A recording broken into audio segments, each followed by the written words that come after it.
Good morning. This morning, I've got a story about Hutchinson. Now, to get a context for this, we have to go back to the 1630s. It's in those days that a whole group of Puritans were coming from the Europe and coming into Massachusetts in 1630s.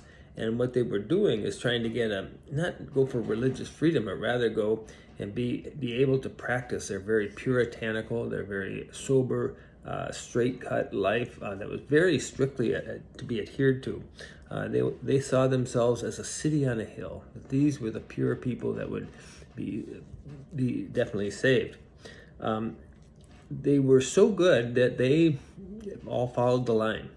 Now, coming to this group in 1634 was Anne Hutchinson and her husband, I believe it's William. He was a prosperous businessman, so things did well. They were both very religiously motivated. She was a little more zealous than he was.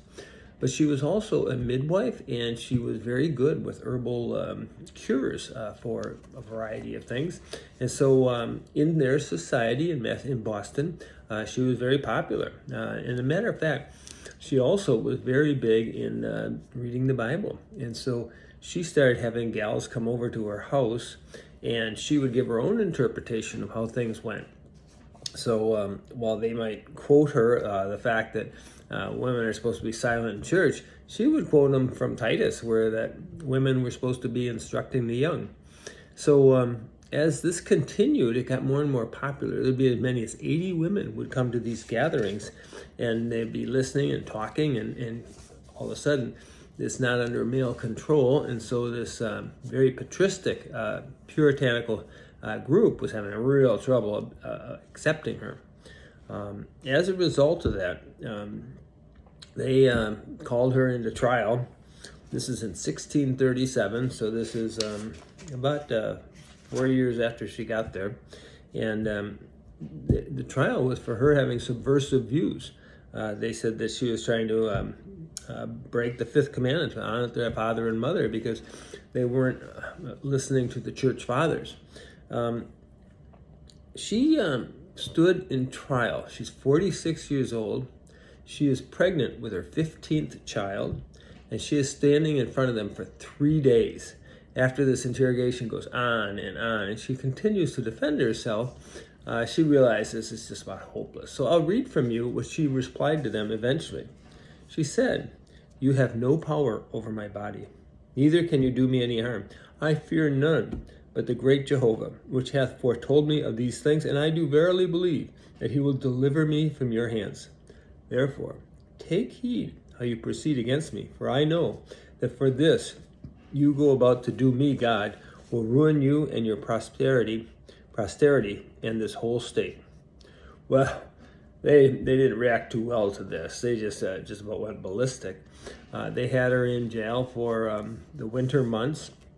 And again, she's pregnant, and she's got visitors coming and helping her and supporting her through this, but she's held in prison. In the spring, they let her go, but send her out from the group. So she goes off, and with her youngest children, go to Rhode Island. And there she meets up with William, who has already prepared a place for them to stay there. But soon after she gets there, she has a terrible miscarriage, a very painful one. And the people back in Boston were just thrilled to hear this. Say, wow, that goes to show you. But not too much later, 1642, William will actually pass away. So she's looking at all these authoritative people and thinking she's got to get away from here. So she does. And she travels all the way to the Dutch settlement of Long Island. And unfortunately there, the Indians slaughter her and her children. It sounds like a horrible ending.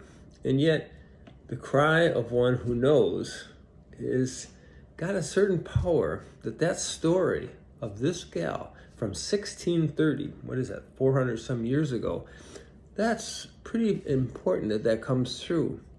I think there's this issue where we do get prophetic insights, and it's important to share them. It doesn't necessarily mean it's going to do well for us as far as in this world and in these times.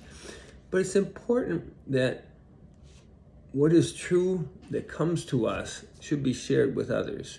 And it's very hard. I mean, the church is in a position, any church is in a position where they've got these screwballs, and then they've also got the issue that they're not listening to the Holy Spirit, the Spirit coming through prophetically.